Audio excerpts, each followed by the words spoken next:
Insellmekkom nilqawkom għal programm ieħor mis-sensiela xi rajt dan l-aħħar.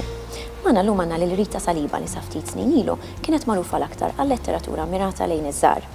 Bejn 2011 u l-2014 hija ppubblikat Inżur ix-Xemx u Bella Berger u traduċiet mit-Taljan diversi kodba immirati għall-udjenzi adolescenti. Iżda reċentement il-qarrejja ta' Rita inbidlu għax hija bdiet tikteb ukoll għall-udjenzi aktar maturi. Bil-ġabra ta' novelli tagħha Satin hija kienet ukoll waħda mill-finalisti għall-Premju Nazzjonali tal-Ktieb 2015. Allura Rita, xi rajt dan l-aħħar?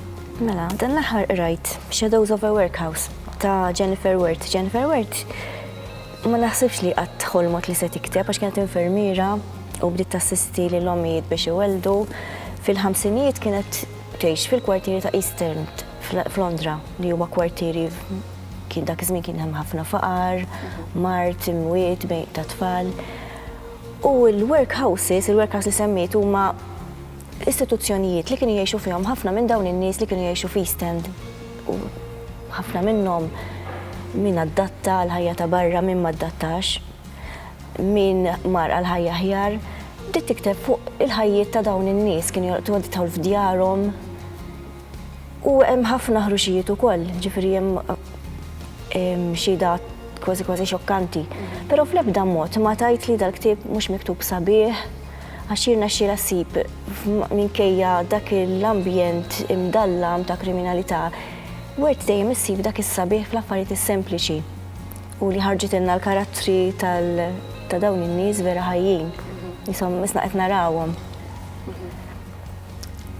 Dawn il-workhouses suppost kienu nagħlqu fit-tletinijiet, però tant kien fihom nies li kien impossibbli allura sa 20 ta' snin wara kienu għadhom bin-nies ġew fihom. Allura kienet tisma' stejjer ta' ommijiet mifrudin mit-tfal. Ma tafx sar minnhom iżjed, aħwa li meta ħarġu minn hemm marfux il xulxin.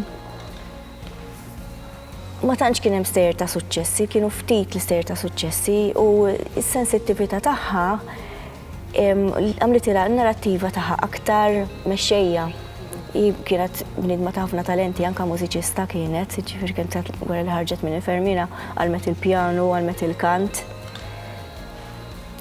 Li fl-ebda mod bqajt kważi sal-aħħar ngħid kemm hu sabiħ, kemm hu miktub sabiħ dal-ktieb.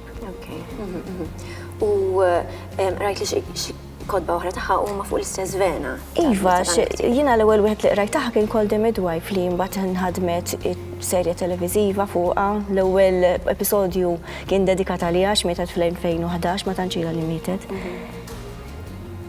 U kien fuq l-istess tema, però dan iktar aħrax il-ħruxijiet nies li kienu kastigati għax qegħdin ġo l-istituzzjoni, però meta ħarġu is-soċjetà xorta kastigathom. U li nixtieq inkompli naqra iktar kienet kitbet triloġija għandha ieħor li meta ħarġet minn East End, Farewell to East End. Għandi kurzità, saqbditni kurzità kif dal-ħajjiet min kompla minn għadu ħaj, minnhom min kien għadu ħaj iżvolġew. Is-sopravivenza. Il-ħruxijiet xorta iżommok u Ishom dak iż-żmien kienu aċċettati f'ċertu żminijiet. Imma li sawrulhom il-karattri tagħhom dan nies. Alright, grazzi ħafna Rita, għaddilna l-ħin. Nirgrazzjawkom tal-li segwejtuna u ħana narawkom il-ġimgħa d-dieħla għal episodju ieħor ta' xi rajt dan l-aħħar.